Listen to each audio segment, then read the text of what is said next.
আসসালামু আলাইকুম প্রিয় দর্শক, একটা ছোট্ট জরিপ দিয়ে আজকের আলোচনাটা শুরু করতে চাই।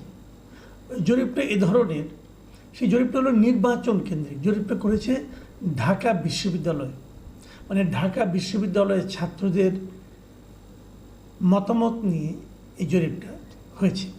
বিশ্ববিদ্যালয়ের প্রশাসনের গঠিত পরামর্শক কমিটি আছে একটা, তারাই এই জরিপটার আয়োজন করে এবং এতে ঢাকা বিশ্ববিদ্যালয়ের প্রায় 1743 জন ছাত্র অংশ নেয় এবং তারা তাদের প্রাতিষ্ঠানিক যে ইমেইল আছে সেই ইমেইলের মাধ্যমে জরিপটাতে অংশ নেয় এবং খুবই প্রফেশনাল ওয়েতে তারা জরিপটা করেছে। জরিপের বিষয়টা কী ছিল? জরিপের বিষয়টা ছিল নির্বাচন। মানে জরিপে জিজ্ঞাসা করা হয়েছিল যে ডাকসু নির্বাচনটা তারা আদৌ প্রয়োজন মনে করে কিনা, ডাকসু নির্বাচনটা হওয়া উচিত কিনা। অনেক দিন ধরে তো বলা বলি হচ্ছিল যে ডাকসু নির্বাচনের দরকার নাই, শিক্ষা প্রতিষ্ঠানে কোনো ছাত্র সংসদ নির্বাচনেরও দরকার নাই, এমনি এমনি চলবে।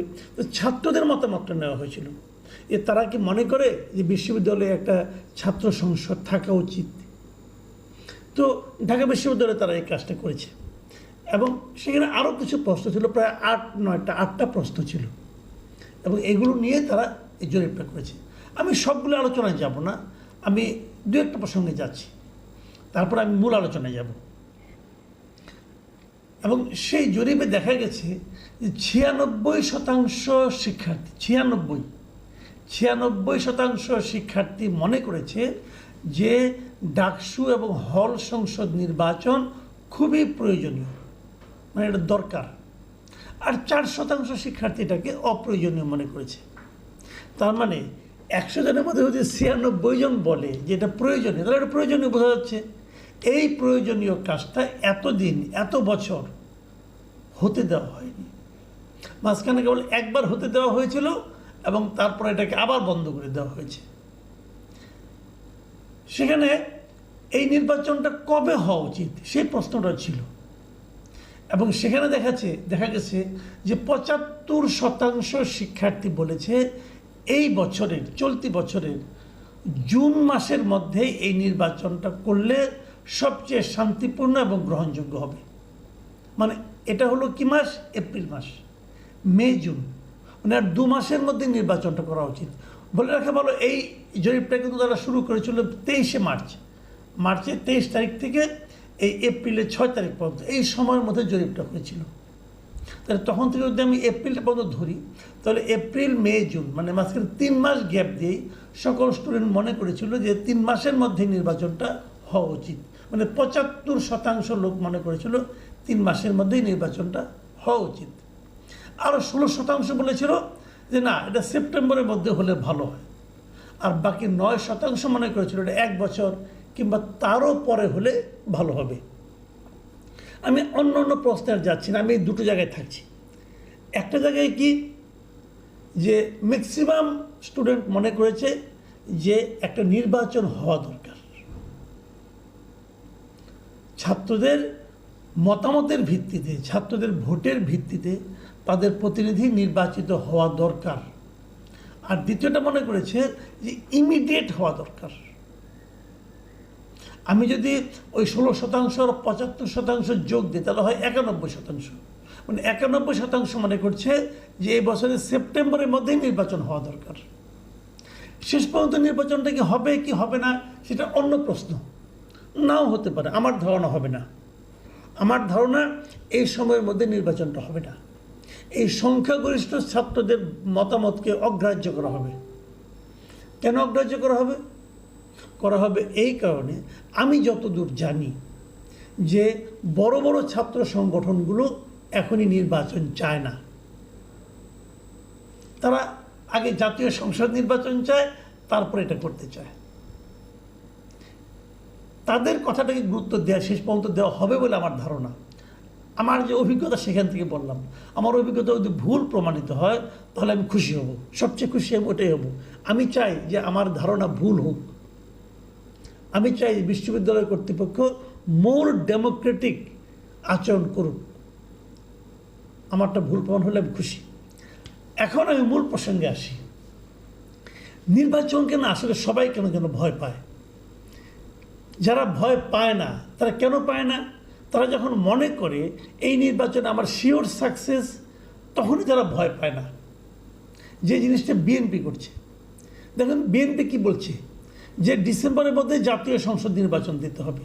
কারণ তারা মনে করে, বিশ্বাস করে যে ডিসেম্বরের মধ্যে জাতীয় সংসদ নির্বাচন হলে তারা জিতবে সেই নির্বাচনে।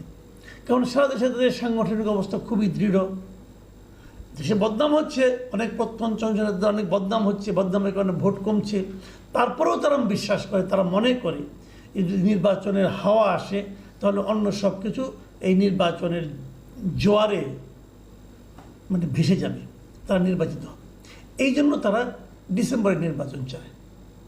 আবার দেখুন এনসিপি, তারা ডিসেম্বরে নির্বাচন চায় না, তারা মাঝখানে কত শর্ত যুক্ত করে দিয়েছে যে আগে শেখ হাসিনা বিচার করতে হবে, আগে সংস্কার করতে হবে, তারপরে নির্বাচন করতে হবে, আর অনেক কিছু করতে হবে। আবার দেখুন জামাত ইসলাম, তাদের আচরণ হলো সবচেয়ে রহস্যময়। এক এক বাজার এক এক কথা বলে। প্রথম বলে যে রমজানের আগে নির্বাচন হতে হবে। খালেদা জিয়ার সঙ্গে লন্ডনে দেখা করতে গেলেন জামাতের আমির, ওখান থেকে দেখা করে এসে বললেন যে রমজানের আগে নির্বাচন চাই। রমজানের আগে নির্বাচন মানে কি? রমজান হবে আগামী বছরের ফেব্রুয়ারিতে, তার আগে নির্বাচন মানে কি? ডিসেম্বর অথবা ফেব্রুয়ারির মাঝামাঝি কোথায়, অথবা ডিসেম্বরে হলে হয়তো আপত্তি নাই, অথবা জানুয়ারিতে, এরকম কিছু একটা। এটার সঙ্গে কিন্তু বিএনপি চাওয়ার খুব একটা পার্থক্য নাই। ভালো কথা, ওখান থেকে দেখা করে আসে প্রভাবিত হয়ে বললেন কিনা জানি না। তারপরে আবার বললেন কি, 3টা শর্ত দিলেন। এই শর্তের মধ্যে সবচেয়ে বেকায়দা রকম শর্ত হলো যে আগে বিচার করতে হবে, এই ফেসিলিটিতে বিচার করতে হবে। তো বিচার করতে গেলে কি 3 মাসে হবে নাকি 6 মাসে হবে? বিচার তো একটা দীর্ঘমেয়াদী প্রক্রিয়া। আর বিচার তো একটা দুইটা না, অনেকগুলি মামলা। সেই মামলা সাক্ষীকে হাজির করবেন, কথা বলবেন, এটা তো অনেক লম্বা সময়টা ভাই। বিচার প্রক্রিয়া সবসময় অনেক লম্বা সময় লাগে। তাহলে সেটা করলে কি তাহলে অতদিন নির্বাচনের জন্য অপেক্ষা করতে হবে? কিছু জিনিসটা কিন্তু বোঝা যাচ্ছে না। কিন্তু আবার এর মধ্যে আবার দেখলাম সর্বশেষ তারা বললো যে না, আগে স্থানীয় সরকার নির্বাচন হতে হবে, তারপরে জাতীয় নির্বাচন হবে। এখন এটা যখন ওনারা বলেন, কেন বললেন? মানে এটা বলার কিন্তু 2টা কারণ থাকতে পারে। একটা কারণ হলো যে তারা স্থানীয় সরকার নির্বাচনে খুব ভালো করবে এরকম প্রত্যাশা। আরেকটা কারণ হতে পারে বিএনপি আবার স্থানীয় সরকার নির্বাচনকে আগে চায় না, তারা চায় আগে জাতীয় সরকার নির্বাচন হবে, জাতীয় সংসদ নির্বাচন হবে। কাজে বিএনপি যেটা চাচ্ছে না সেটাই আমি চাচ্ছি। এর মাধ্যমে বিএনপির সঙ্গে একটা বিরোধ তৈরি হবে, এবং বিরোধ তৈরি হলে নির্বাচনটা আলটিমেটলি পিছিয়ে যাবে। এটার মধ্যে একটা কারণ হতে পারে। দেখুন এই নির্বাচন কবে হবে, নির্বাচনকে ভয় কোথায়? বিএনপি বলছে আমি আগে স্থানীয় সরকার নির্বাচন চাই না। আপনারা কেন স্থানীয় সরকার নির্বাচনটা চান না? কোনো ব্যাখ্যা নাই, কিন্তু আমি চাই না, আমরা আগে জাতীয় সংসদ নির্বাচন চাই। কেন? আমি এটা নিয়ে আগেও একটা ভিডিও করেছিলাম। আমার বক্তব্য হলো যে স্থানীয় সরকার নির্বাচনটা আগে হওয়া উচিত, এটা আমি মনে করি। কারণ জাতীয় সংসদ নির্বাচনের আগে সংস্কারের অনেকগুলি কিন্তু ফ্যাক্টর আছে। এই সবগুলি সংস্কার করতে পারবেন কি পারবেন না, অমুক তমুক অনেক কিছু আছে। আর আপনি স্থানীয় সরকার নির্বাচনটা যদি সংস্কারের মাধ্যমে করতে চান, তাহলে স্থানীয় মানে আপনার নির্বাচন সংস্কার কমিশনের যে রিপোর্ট আছে এবং স্থানীয় সরকার বিষয়ক একটা কমিশন আছে, এই সিম্পল 2টা কমিশনের বিষয়ে একটা মানে আপনার ঐক্যমতে পৌঁছে আপনি কিন্তু নির্বাচনটা করে ফেলতে পারেন। এতে লাভ যেটা হবে, এই যে নতুন নির্বাচন কমিশন যেটা হয়েছে, তারা কতটুকু করতে পারে নির্বাচনটা, তারা অবাধ ও সুষ্ঠু একটা নির্বাচন করতে পারে কিনা, তার একটা অ্যাসিড টেস্ট হয়ে যাবে। তারাও হাত পাকাবে যে তারা করতে পারে কি পারে না। এখান থেকে তারা কিন্তু ট্রায়াল অ্যান্ড এরর বেসিসে অনেকগুলো জায়গায় অগ্রসর হয়ে যাবে, এবং এখানে কিছু ভুল হলে সেই ভুলগুলি থেকে শিক্ষা নিয়ে তারা জাতীয় সংসদ নির্বাচনটা করতে পারবে। কিন্তু বিএনপি এটা চায় না। বিএনপি কেন চায় না? বিএনপিকে ভয় পাচ্ছে? ভয় না, বিএনপির অন্য একটা লোভ কাজ করে বলে আমার ধারণা ওনারা আগে জাতীয় সংসদ নির্বাচন করবেন। ওনারা ভাবছেন ওনারা ক্ষমতায় যাবেন, এই ভাবনা সত্য হবে কিনা তার কিন্তু কোনো গ্যারান্টি নাই। 91-এও আমরা দেখেছিলাম আওয়ামী লীগ নিশ্চিত হয়ে গিয়েছিল তারা সংসদ নির্বাচনে জিতে ক্ষমতায় যাবেন, সরকার গঠন করবেন। সেটা কিন্তু শেষ মুহূর্তে হয়নি। কাজে এই নির্বাচনে অনেক কিছু হতে পারে। বিএনপি এ সমস্ত ব্যাপারে কতটুকু সতর্ক আমি বলতে পারবো না। তারপরেও বিএনপি ভাবছেন যে আমরা নির্বাচিত হব, আমরা সরকার গঠন করব। যদি একবার সরকার গঠন করতে পারি তখন সব নির্বাচনই আমার, স্থানীয় সরকারে আমার ইচ্ছা মতো আমি নমিনেশন বিক্রি করব, টাকা পয়সা ইনকাম করবো, নাকি আমি জানি না, নাও হতে পারে। আমি আমার অতীত অভিজ্ঞতা থেকে বলছি, তারা হয়তো ভাবছে এরকম করবো, তখন সবগুলি আমি নিয়ন্ত্রণ করবো। আমি যেহেতু ক্ষমতায় থাকবো, লোকে আমাকে ভয় পায়, আমাকেই ভোট দেবে, আমার দলকেই ভোট দেবে, সব আমার হাতে থাকবে। লোকাল গভর্নমেন্ট আমার হাতে থাকবে, সবগুলো মেয়র আমার হাতে থাকবে, ডাকসু আমার হাতে থাকবে, সমস্ত কিছু আমার হাতে থাকবে। এই যে সর্বগ্রাসী একটা চিন্তা, আমার ধারণা এই ধরনের একটা চিন্তায় কাজ করেছে স্থানীয় সরকার নির্বাচন আগে না করার জন্য, তারা যে গো ধরেছে তার জন্য। তাহলে সব মিলে দাঁড়ানোটা কি?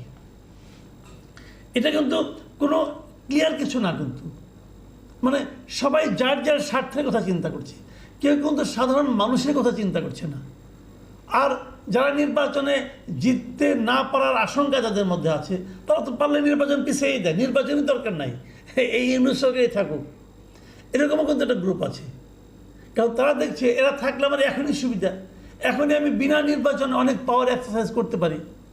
আপনি যদি যা সিম্পল ঢাকা, আমি একটা এক্সাম্পলতে বলি, ঢাকা উত্তরের মেয়রকে বলেন, ভাই আপনি কি চান, একটা নির্বাচন হোক নাকি ইউনূস সাহেব থাকুক? উনি বলবেন ইউনূস সাহেব থাকুক। কারণটা কি? তো উনি তো নির্বাচনের মাধ্যমে মেয়রের দায়িত্ব পান নাই, উনি তো এই দায়িত্ব পেয়েছেন অনির্বাচিতভাবে, বিশেষ এক বা দুইজনকে খুশি করে। তো যারা এরকম বিশেষ এক বা দুইজনকে খুশি করে একটা বড় দায়িত্ব পেয়ে গেছেন, একটা সুযোগ সুবিধার জায়গায় বসে আছেন, তারা কি কেউ নির্বাচন চাইবে? কেউ নির্বাচন চাইবে না। এটাই হলো গিয়ে বাস্তবতা। কাজেই যখন কেউ নির্বাচন চায় তখন বুঝবেন কেন চায়, যখন কেউ নির্বাচন না চায় সেটাও বুঝে নিতে পারবেন কেন চায় না। সবাই যার যার সুবিধার কথা ভাবে, পাবলিকের কথা কেউ ভাবে না। পাবলিক যে মতামত দেওয়ার জন্য, পাবলিক যে নির্বাচনে ভোট দেওয়ার জন্য গত 16-17 বছর ধরে আকাঙ্ক্ষা নিয়ে বসে আছে, সেই কথাটা কারো মাথায় কিছু নাই। তখন আবার আসে বা তাত্ত্বিক যুক্তি দেয়, নির্বাচন হলেই কি সব সমস্যার সমাধান হবে? হয়তো হবে না, কিন্তু নির্বাচন না হলেই কি সব সমস্যার সমাধান হবে? এই প্রশ্নের কোনো আবার জবাব নেই। প্রিয় দর্শক, এগুলো নিয়ে আলোচনা করুন, এগুলো নিয়ে কথা বলুন, এবং যখন কেউ কিছু বলে তাদেরকে প্রশ্ন করুন, দেখেন কোনো সমাধান পান কিনা। এখন এ পর্যন্তই। আল্লাহ হাফিজ।